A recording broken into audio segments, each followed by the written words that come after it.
I want to start with a quote. You may recognize it. People have a tendency to communicate what they want, and it's not difficult for the student of influence to gather intelligence on the desires of those around them. If you can figure out a way to make other people believe that you're able to provide them what they want, convince them you're the exclusive supplier for extra leverage, you've unlocked the door to victory. How do we convince people that we're an exclusive supplier of what they want? Well, first of all, you need to attract them. And the way to attract them is by reflecting back to them that you have what they need.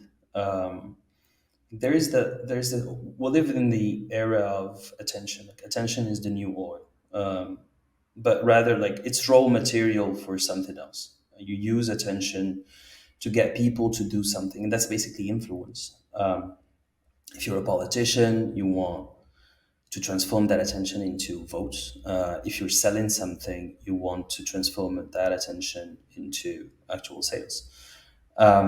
So if you're able to prove that you can solve people's problem, and you can prove that you have a unique way of solving that problem, you're on the right path. Yeah. So, do you use your content to do that? Because you've talked about, you just said attention is the new war, right? So, you have this fight for eyeballs and mental real estate, really. And you've said that people's minds are a field of battle. So, now that we're all online, how do you see the role of social media in that war of attention? And we're all competing for attention. There's something that is important to understand about attention is that like, at the end of the day, it's a zero sum game. If I'm paying attention to you, that means like at that very moment, I'm not paying attention to somebody else. So I'm consuming you. Um, the whole the whole battle is to attract, retain, and then transform that attention like as much as you can. This is why like the most you'll find people with the most utter bullshit content, honestly, like the like very bad quality content, but by the sheer volume of that what they can produce, like that volume alone allows them to gather attention. Now, we're all fighting for in the same bond, but each one of us is taking one side of that bond. And if you can prove that you're the biggest guy on that bond, you basically gather all attention towards yourself.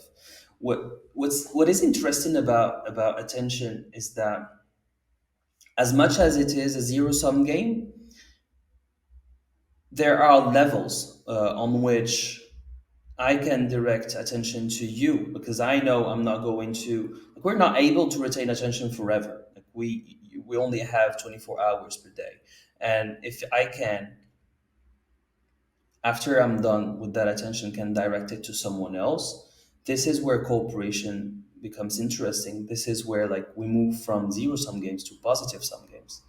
Um, Podcasts are a way to do that. Spaces are a way to do that. Um, Vouching for your content is a way to do that. You vouching for somebody else is a way to do that. Like my favorite creators, like people do I follow religiously. When I analyze how I got to discover them, it was always through somebody else, through a recommendation. So at the end of the day, as much as it is a war, it is still a game that we can play together. That way you create, like we know that you cannot like retain that attention forever 24/7. So what you do is you create an ecosystem of other creators, which what I like to call a tribe of creators. And when you create that ecosystem of creators, that's the echo chamber everybody complains about. um, I send the traffic I have, like the attention I have towards you, and you send that towards the other guy, and the other guy sends it towards back towards me. And when we create that universe of complementing content around a topic, around an area, like we have complete control over a portion of the total amount of attention that there is on the internet. That's interesting. It's almost like alliances, right, for countries or something like that, where you like have each other's back, and depending on, I don't know, in this case, it's attention. Maybe the analogy is money or power in the real world, and you talk about kind of it flowing from, from that attention into something more, and so you talked brilliantly on stage in the long post workshop that we did last week about like some of the way that you write, you entice people to actually go towards your newsletter and things like that without even making a call to action just by the way that you write. You have certain things about the way that you communicate, like you don't say good morning, you say grand rising. You don't refer to people as dude or bro, you say habibi, right? And can you explain the importance of your language and how you've managed to incorporate some of these things into your brand? Okay, so I have a very particular lens from which I see content creation and the online game in general. And that is due to my background in politics. So I see the online game as like I've been in election campaigns, I've managed election campaigns, and I've done PR in the political realm. Um, and I just see the online game as a never ending election campaign. Okay. Um, the reason for those things is basically called it's the mimetic complex that I'm creating around my brand. And if you want to be a successful creator, and this is going to shock a lot of people. Basically, what you want to create is a cult. Some people like to call it like a political party, but like the best for me, like the best way to describe what you want to create is a cult. So what is a cult basically is a creation of a common identity. Like you give your followers or your audience a common identity. In order for you to do that, you have to name them. And I can give you like other people who are like, very successful with with their content, who are doing basically the same thing, like just under the radar. Um, for example, Alex Hormozy calls his audience Hormozy Nation or like Mozy Nation. Um, there are multiple examples of that.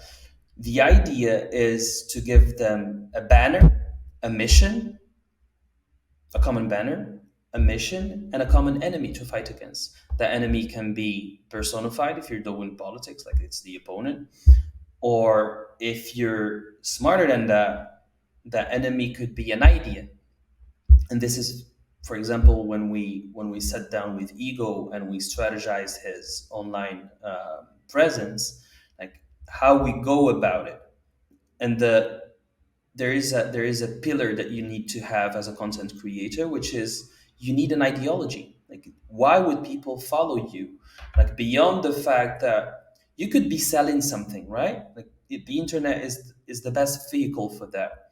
But if you want like from a cynical business perspective, it costs more to acquire new clients than to nurture a tribe of clients that would pay you for whatever you'd be producing. Like whatever you put out there. If you, I guess the audience is like the audience of this podcast is familiar with the concept of the thousand fans. Like this is the way to create those thousand fans. Like give them a shared identity, give them an ideology, give them something to follow, an idea, an ideal.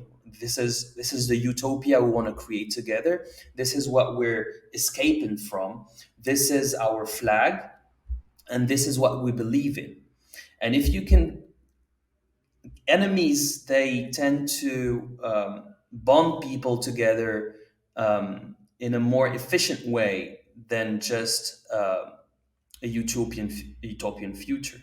And the enemy, when it's just an idea, or if you're somebody who is selling something, like your ideal as an enemy is your actual industry. Like if I'm a copywriter, my ideal enemy for my people or the people I teach would be the copywriting industry. And I know somebody who's done that like perfectly. I don't know if you're familiar with George Tan. He's an amazing guy, an amazing creator. Um, And basically he reframed the whole industry as, well, they're the copywriters with the copy thinkers, we're different. And just by doing so, like given that common brand, that distinctive brand or distinctive identity, by itself it helps you differentiate yourself. You're different from the whole market. There's that concept in marketing, which is like the sophistication levels of the market. Like basically, level one is just you're the first, you're a pioneer. Just make a claim. Nobody knows about that. Like nobody has offered that before, so but people will flock to you. But then you start getting competitors who are basically doing the same thing as you. So you need to make bigger claims. Like that's level two, bigger claims. Um, but at some point, people start like doing bigger claims and going very, very high with their claims and burning clients. So the skepticism of the market goes very high. So now we need to explain what mechanism we use to serve the market. This is how you differentiate yourself. This is the level three. But then, like the highest level is like people buy whatever you have to sell because it's you. And this is the level at which we are as creators, because there are so many creators. Like everyone and his mother is a creator these days. Like everyone can have a TikTok account and start considering themselves as content creators. So how do you differentiate yourself? You have no choice but to create that tribe around yourself, that cult around yourself. And in order to do so, you need to give them that shared identity. I love everything you said there. You mentioned, first of all, George Ten was on the podcast. He did his first podcast ever with me 2 episodes ago. So we talked a lot about that. I love him. I love the way that he's been able to capture attention through that particular branding. And when you say cult, I smile because I've recently started to call Louder a cult. And I put it in my bio on X, and people in the group are actually quite enjoying that. I'm half joking, I'm half not. I think I can do a better job defining our mission. It's obviously around social audio, but I think common enemy is something that has escaped me and would probably serve the brand. But I was going to ask you particularly about that. As someone who has dealt with a lot of great leaders, and we'll touch a little bit on your past in a moment, but from a political perspective and people who have led other people, what are some of the most important things do you think I should keep in mind and that you keep in mind leading a community and being the best leader? I think your best acquisition vehicle is through your referral. You already have like a nucleus of people around the value, around the utopian future, and you present that like perfectly when you say like social audio. This is something that is uncommon. Like you're different by design. So that's the first point. The second point would be to make it so good that you don't need to use any acquisition techniques or tactics, because like the best marketing out there will always be the word of mouth. If I want to give you an example here, like I talked about how I discovered like my favorite creators through recommendation from people I know, um, and not only that, this way is more effective, but like people when they vouch for you, you're retaining them for longer. And the fact about that is that they feel a connection to you, and they have made an emotional investment into your group. um, the thing I would advise you to do, and this is something that is extremely important if you're creating a cult, is to give the members a sense of elitism. And the way you do that, when you create that identity, it's gonna sound very cynical, but it is what it is. You need to create that sense of belonging by confronting or creating the sense of us versus the world. Like it's needed. It's needed because not only it reinforces the relationship that they have between themselves, and also the relationship they have with you as the founder of the group. And the way you do it is you give them something that the outsider of the group doesn't have access to. Like it's secret knowledge. It's the inner secret of the cult. Like, and if you study or examine all the cults around, like visible or invisible cults, they all have that secret, and this is something that bonds the group together even further. So I talked about the sense of belonging, elitism, um, the enemy. The enemy can be just the outside world. Like he can, it's as easy as that. Like your fight or your cause could be, well, audio is the best vehicle. Like I've heard JM Journeyman talking about like repeating that talking point. Like I would like I would advise a politician to repeat a talking point that works well. We were together in a space, and he said again that line of that you said too. No, audio is the best vehicle because it's the best medium for the emotions to go through. Like even audio, even video. I mean, you're still distracted by the frame, whatever background there is behind me, my facial expressions, all of those things. While audio, like you only focus on the other party's voice and like the emotions, the identity, like the intent people have behind what they say. Like it's a better transfer of information, emotions, which is basically what you want to do with your group and the outside world too. Yes. It's amazing with audio. There is a study out of Yale from 2017 that basically outlines exactly what you've said, which is that voice only communication elicits more empathic accuracy than multisense communication. So you are more in touch with the words that someone is saying. You understand them better. And then, even from a speaker side, it's easier because you're protected by the screen. You don't have to, really worry about what you look like or what you're wearing or the kind of the environment in which you're in. Um, you're fascinating because you have a really unique perspective. You understand war, you understand politics and attention. Something about you that stood out. You once tweeted, "I'm an ancient man with modern weaponry." Right? What did you mean by that when you wrote that? And I'd like to know, what do you feel are some of the biggest weapons that you have at your disposal? As an individual talking to a group of people, an audience is not something that the internet or social media have invented. It's been around for a very long time. Okay, if you dig a bit, you'll find that like, the origins of that could be found in Athens, like the first democracy, where you couldn't just coerce people into taking action or making a decision. You needed like to convince or to persuade people. Are we going to war? No, we're not going to war. Are we taxing the Persians? No, we're not taxing the Persians. So it was a debate, and there was like Aristotle came up with a whole blueprint on how to convince people or how to make them do things through your words, and that's basically rhetorics. Um, and politicians, corporations have been using rhetorics for that long. And I've been in that. I've been in that in those circles. Like, if you, originally, I'm a communication strategist. I know how to address the right message at the right moment for the right people.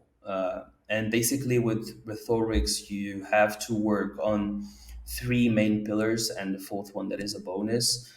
Basically, who you are, working on how you look when you say the things you say, and what is your status when you say the things you say. And that's the ethos. That's a common word. Um, the second one is what levers, emotional levers, you're going to use to persuade people to do what you want them to do. And that's basically the pathos, and this is where you play on anger, fear, joy, um, those strong emotions that make people move.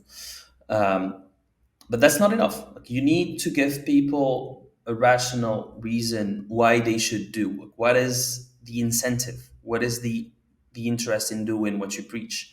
And that would be the logos. And the fourth one, which is something that I don't talk about a lot, is the kairos, um, addressing the right message at the right moment to the right people. So you don't speak to a big audience the same way that you are going, for example, to speak to your inner circle, and it's not the same way. It's not the same message, both in form and in substance. And it's not going to be the same message that you're going to address a guest that you share a cup of coffee with in your living room. Um, these are basically like I graduated in marketing and political sciences, but like the marketing I studied in college, like it has nothing to do with reality. Like, it was so obsolete, it was outdated, and I've had to learn marketing from scratch. However, I had like my background in politics and my background in communication. It allowed me to transfer those skills into the online world, and this is basically how I grew my account, and how I grew my online presence, is using the same kind of messages that would get, for example, my boss or my client elected. And when I think, like I said this before, I think about the online game as a never-ending election campaign. Like I use exactly the same things. I use exactly the same kind of messages. I use exactly the same strategies. Um, and my assumption, my initial assumption, it was that, well, there is that medium. I communicate at scale. I'm able to communicate at scale thanks to technology. But basically, like humans are humans. Like they react to the same stimuli they used to react to 10,000 years ago. And it worked. It worked for me. We kind of put the whole thing into frameworks that we could replicate. Um and we tried again with ego, and it worked even better because we didn't make the same mistake I made with my account.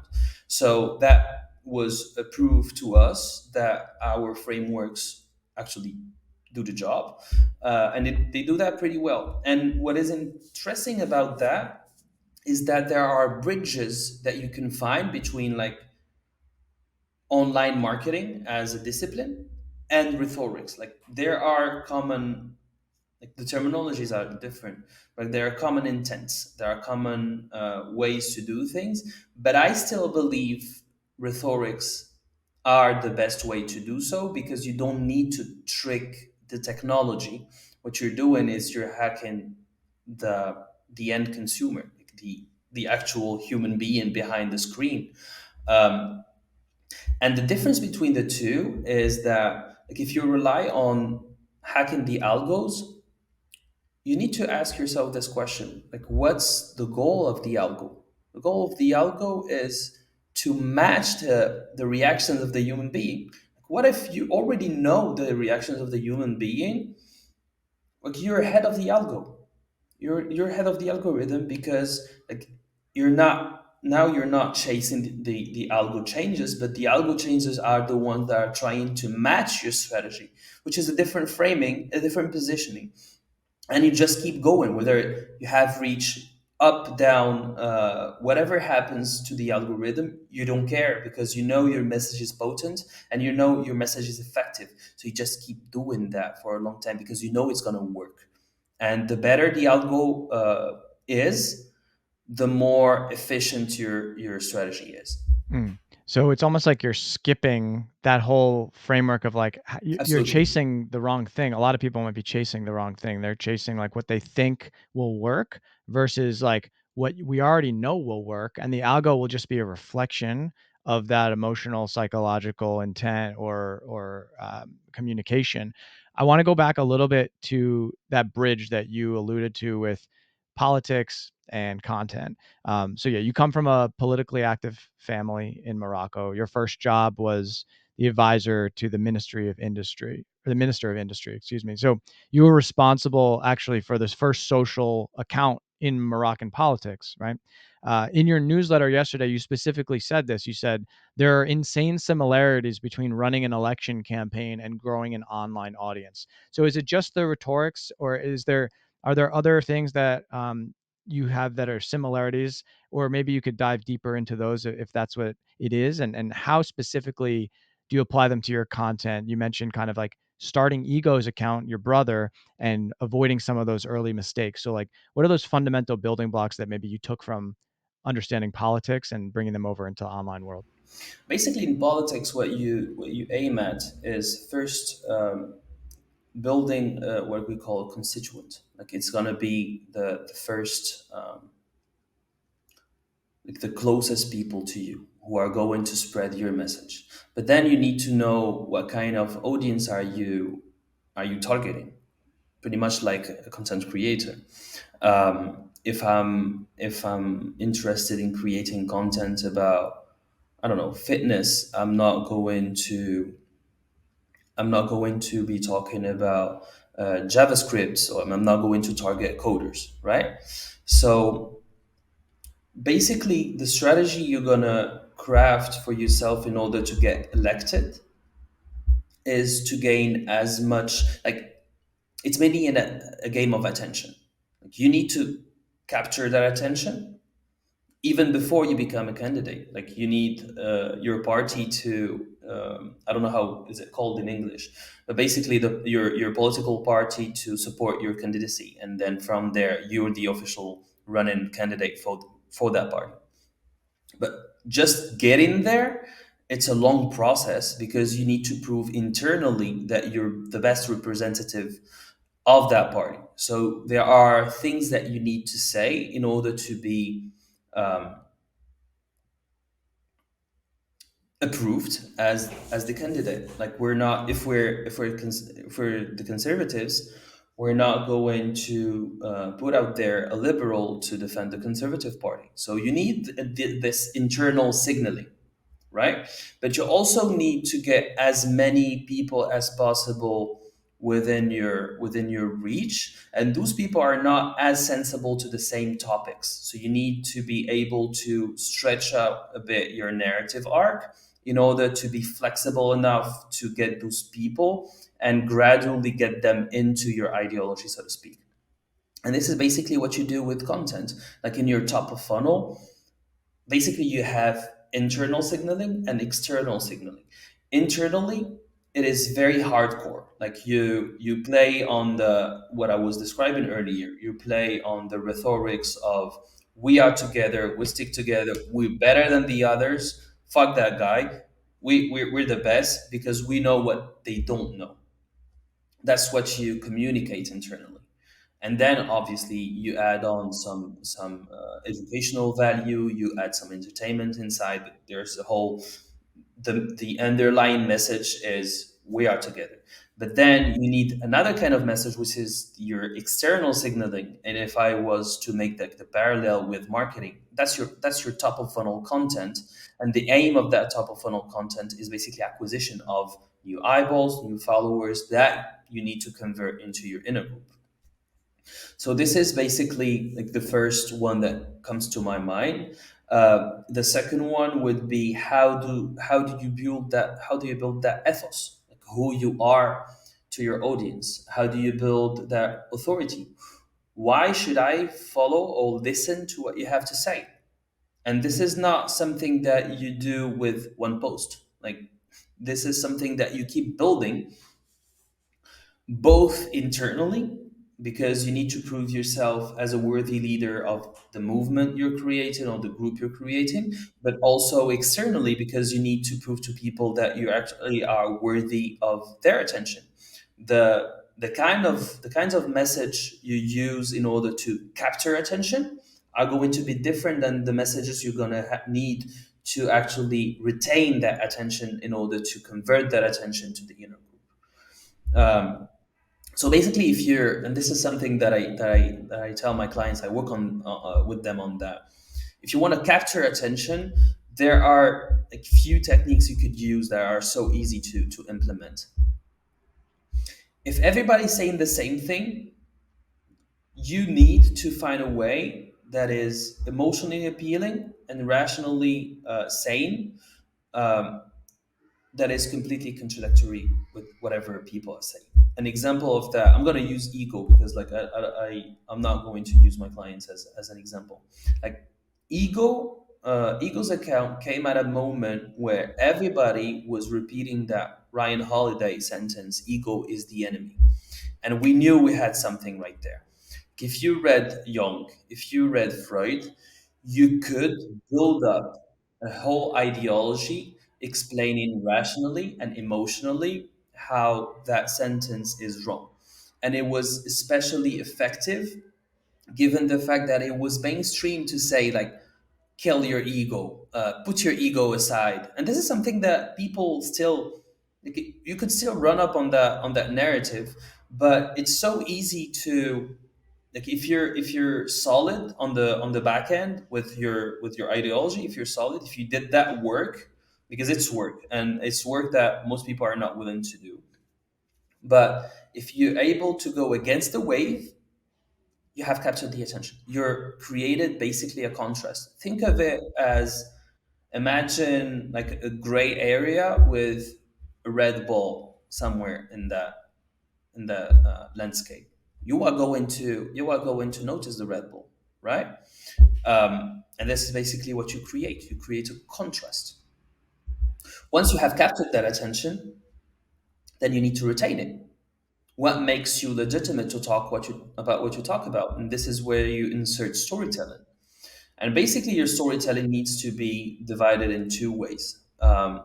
First, still need to build up that ethos. So you talk about your own your personal life, but not just opening up to like your intimate life. Just what you want to do, basically, with your storytelling is you want people to relate to you, and then say or think, well, that guy or that girl, he could fix a problem that I currently have.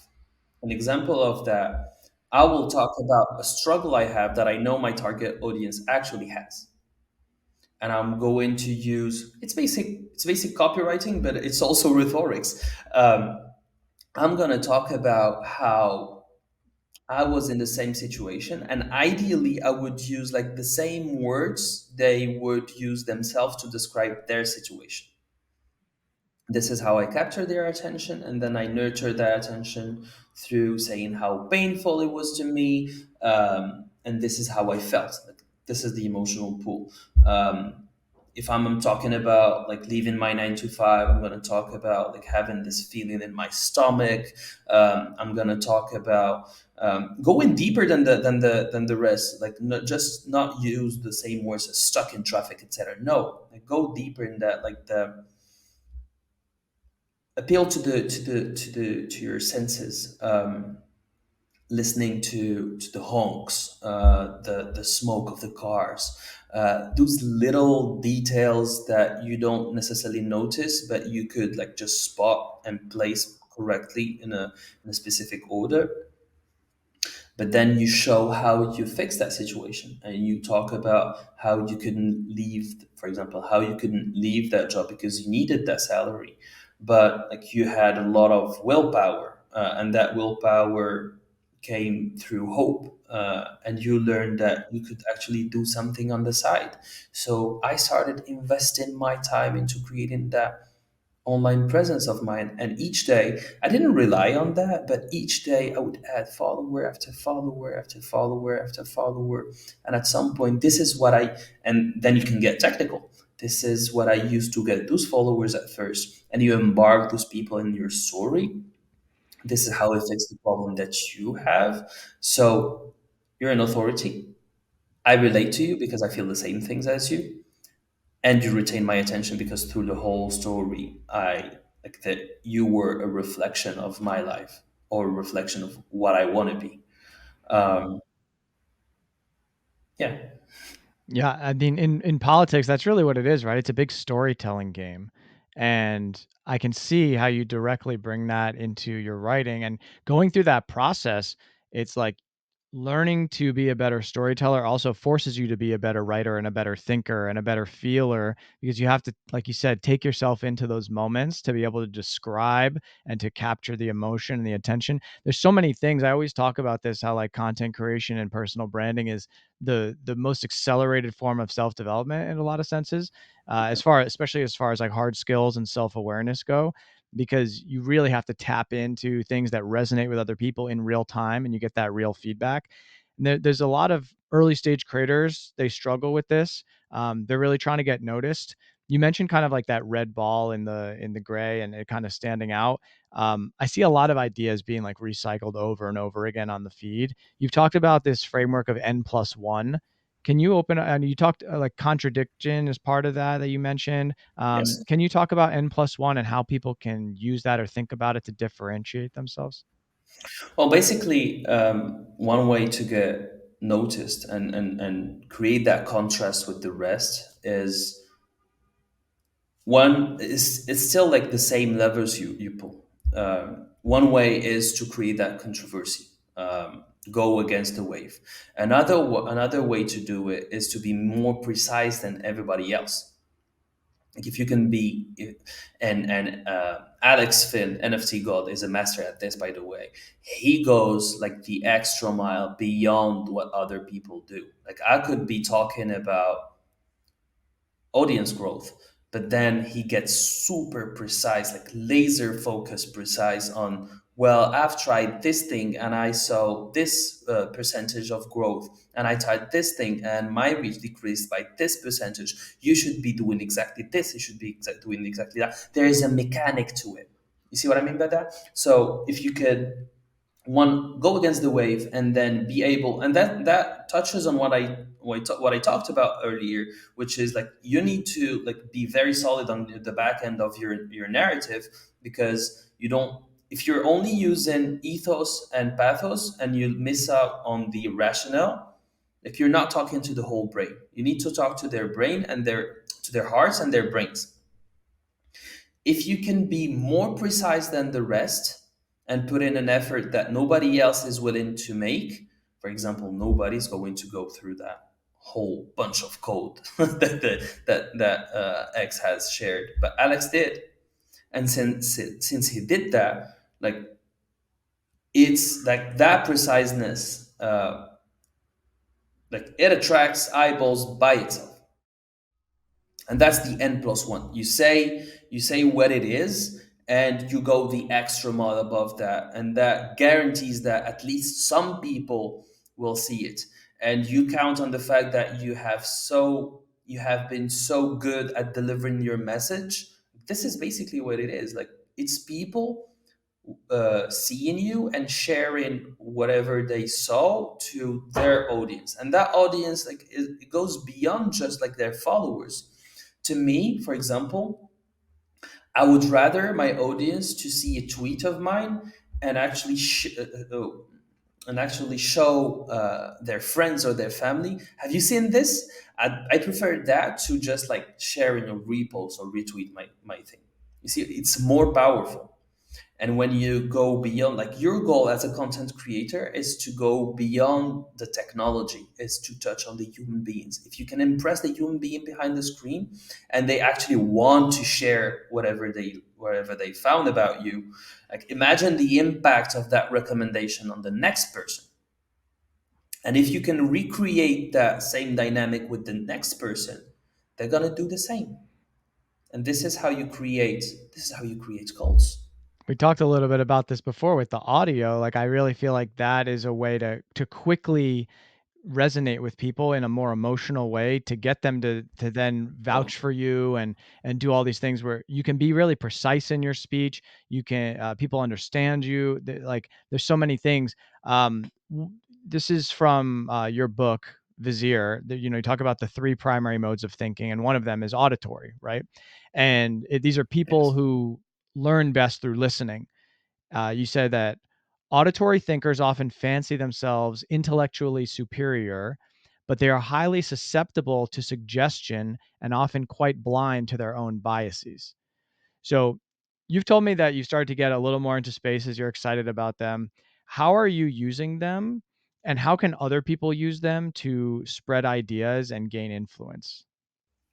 I think one way that I didn't see much, like one usage that I didn't see much on spaces is like most spaces are like conversations, right? Um, and I didn't see anybody use spaces as a way to like use it as how do you say um, to do speeches like alone. And I'm going to tell you something. My absolute favorite creator is somebody who does voice alone, and it's like I'm fascinated. I'm obsessed with history, and my favorite creator ever across all niches, across all platforms, is Dan Carlin. And Dan Carlin, I assume you're familiar with him. Dan Carlin has this ability to deliver stories in a way nobody does. But Dan Carlin is so good at that that he breaks through all resistance like I could have. I don't see him. I don't read him. I don't see an avatar. I don't see how many followers he has. It's just him inside my brain. This is how powerful it is. Like if I believe the first one who will be able to master like speech, and not necessarily in a conversational framework, but just establish that audio connection. Like you're when you're talking to somebody who is not seeing you, like you have a direct connection to their brains.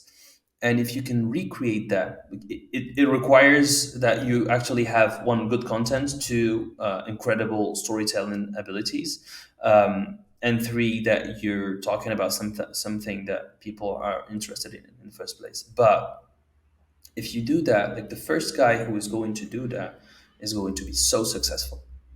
I think that's one way that I didn't see spaces. I didn't see spaces used like that so far. Yeah, so a couple things there that's piquing my interest. So when I was on Clubhouse, I that's how really the first time that I started gaining some notoriety was doing like solo presentations, like 90-minute presentations going deep into research, particularly with this crypto token that I was talking about. And that's how I got invited over to do a spaces, and then my Twitter journey began there. I've seen some people start to experiment with those, like Sam Ocean has done some like sales and offers and marketing stuff. But you're right; it's super under tapped.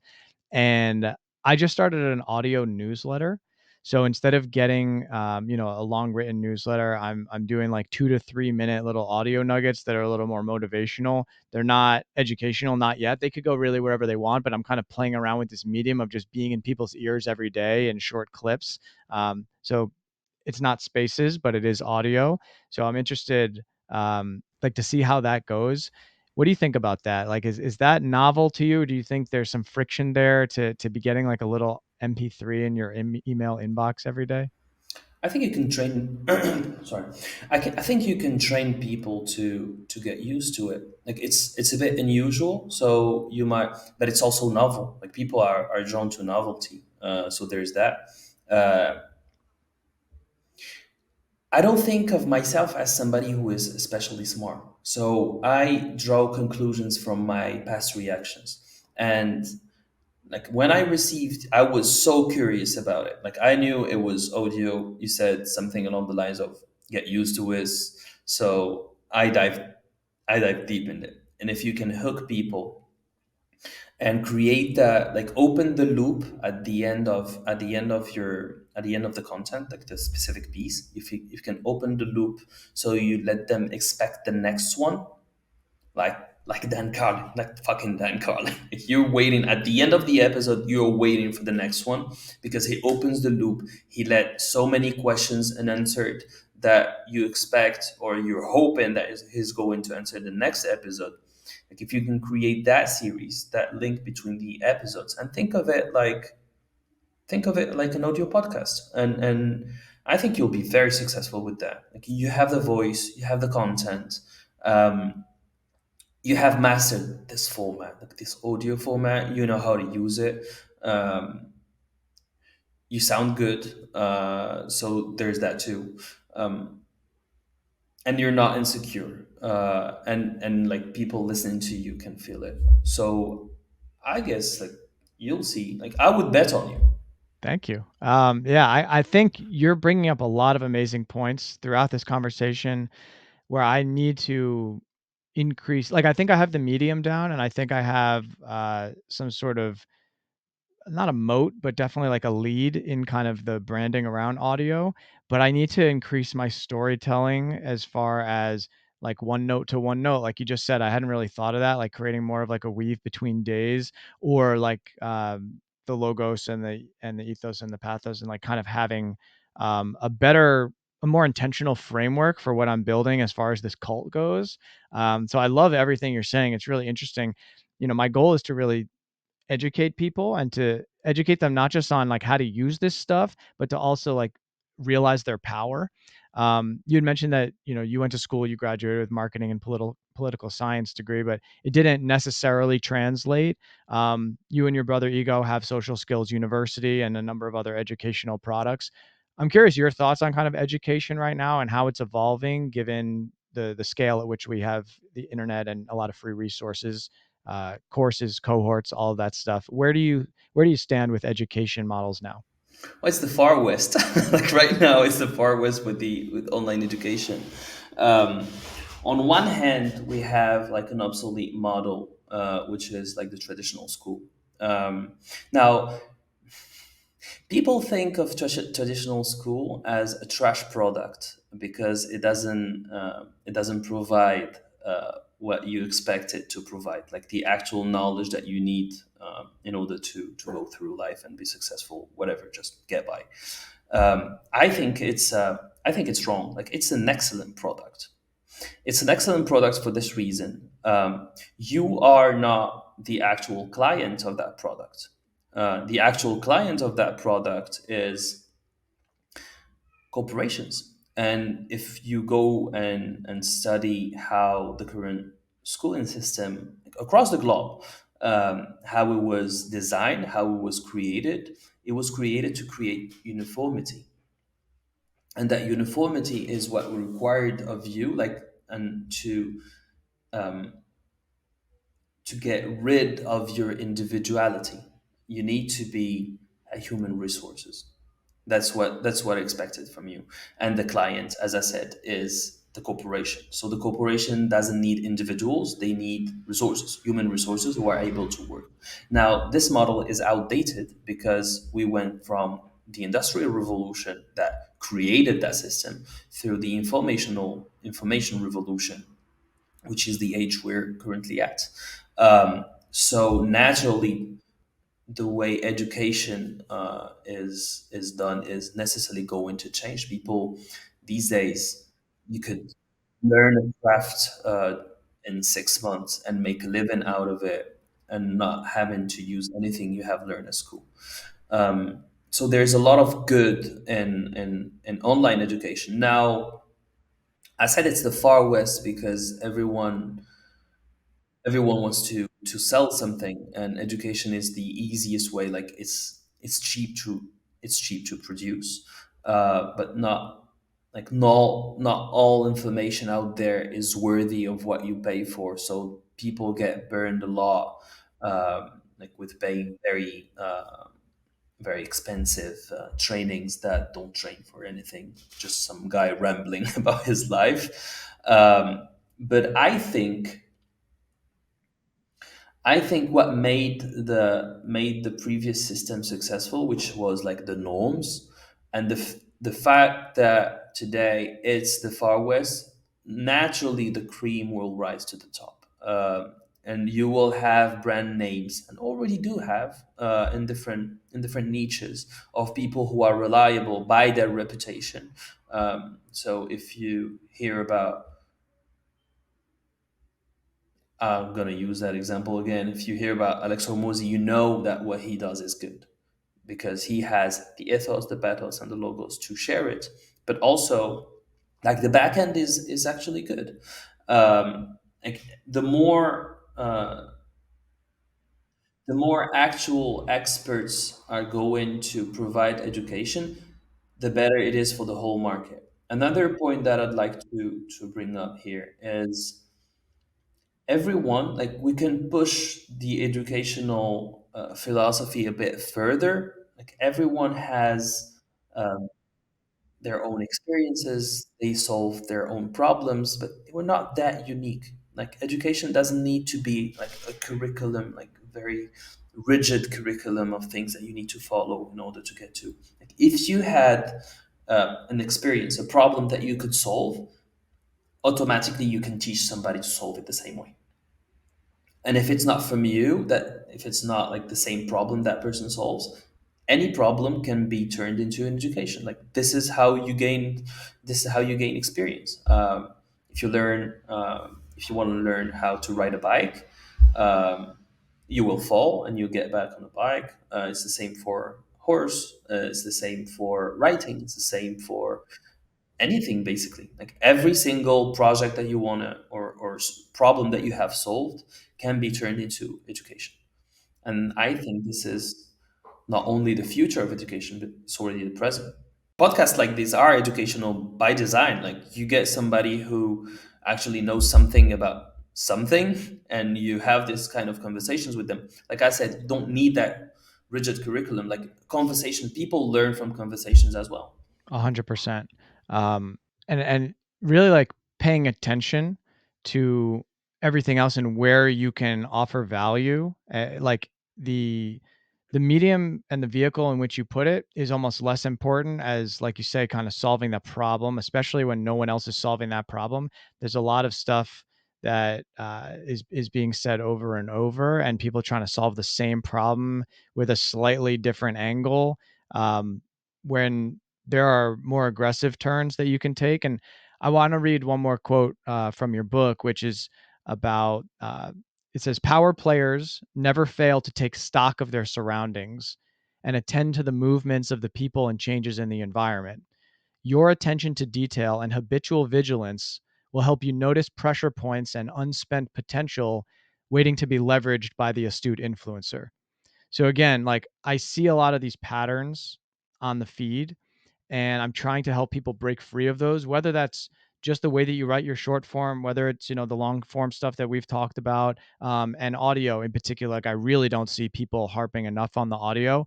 I'm curious for, the people out there that are trying to find their way and they're trying to figure out some sort of content strategy for themselves, or what can I do to stand out a little bit? Like I want to know, what are you seeing on X right now in particular? Like how would you describe the meta? The meta would be, and this is something that I talk about a lot. The meta would be create that first inner group, and you won't create that first inner group through content. You will create it through actual human relationships, because um,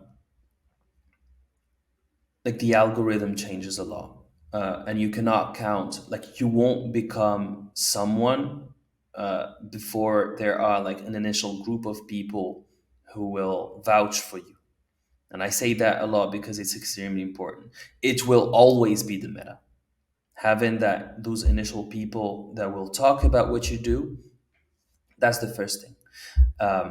Then you need to be working from a content perspective, not a social perspective. From a content perspective, I would say have at least, before you start putting content out there, put down on a piece of paper, not on computer, on a piece of paper, write down what do you stand for. If you have an expertise, look at your industry, look at the misconceptions that your industry portrays, look at the scams within your industry, um, and denounce them.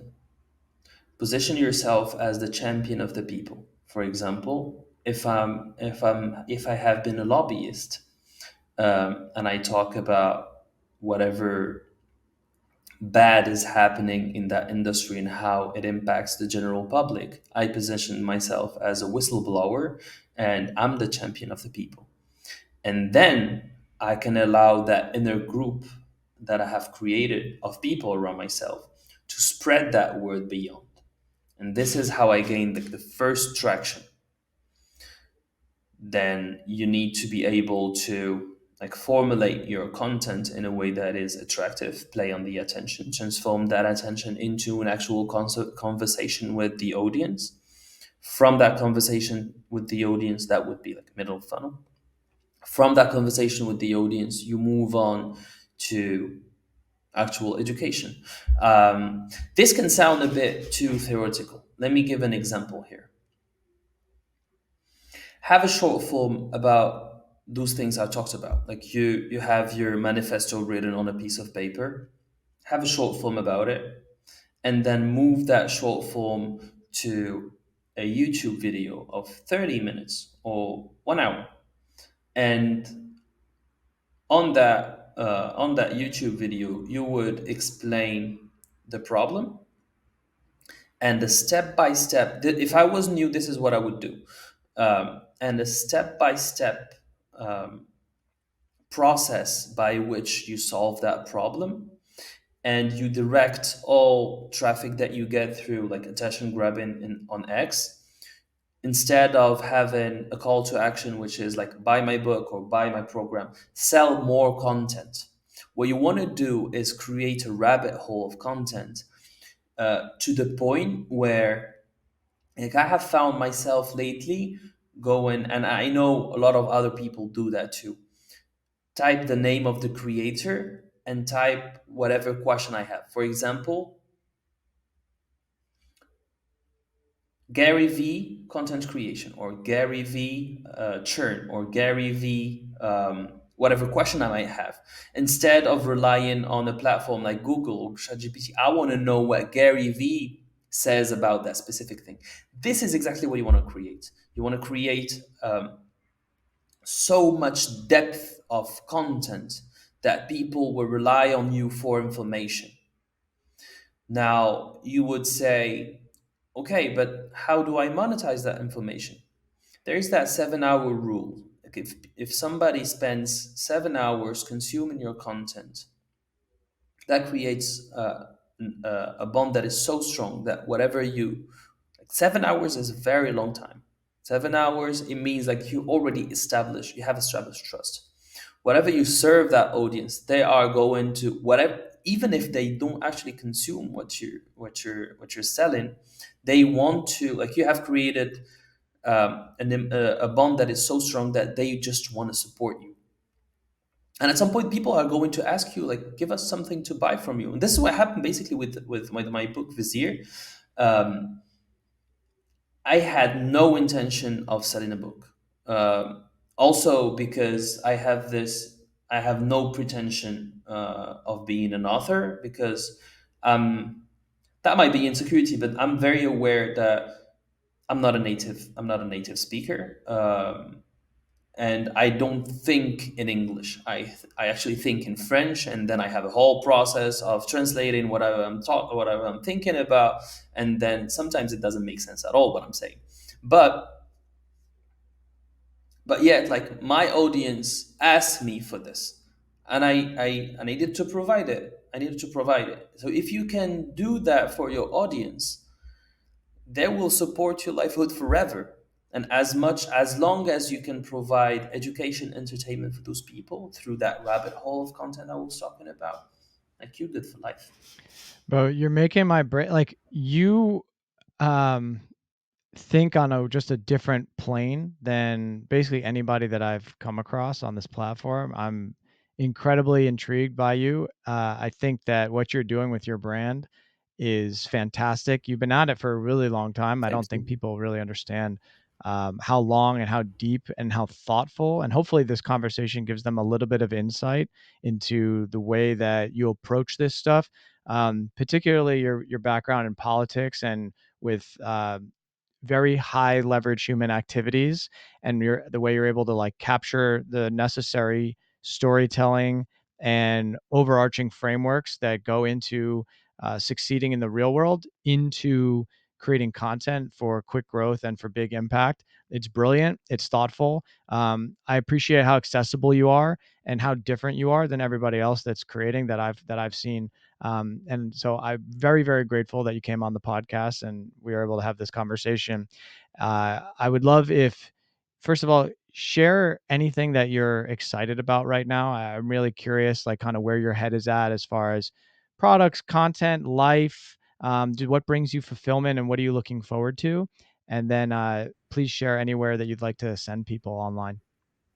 Well, basically, I have tried to. I've been writing about influence for a long time, and my book is pretty old. Like it's 3 years old. Um, was about how to influence other human beings on different levels. Um, but it's still very about theory, and I wanted to translate that into something that would be actionable for people. That's what I'm trying to do with my newsletter.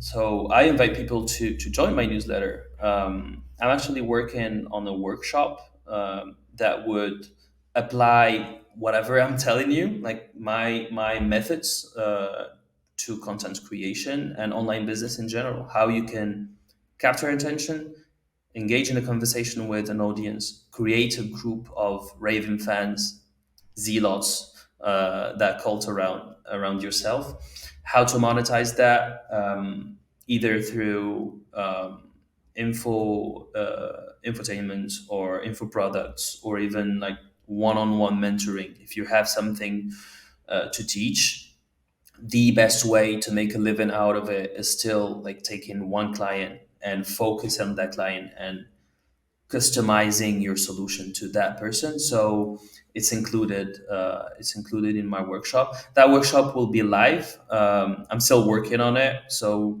people who are subscribed to my email list, they get to see the actual progress of my work, and they will be the first ones to have access to that event. That's basically it. Awesome. Thank you for your kind words, by the way. Of course, man. Thank you for making the time. Atlas, this was an awesome conversation. Thank you so much. We'll talk soon. Thank you, Habibi. Thank you. Talk soon.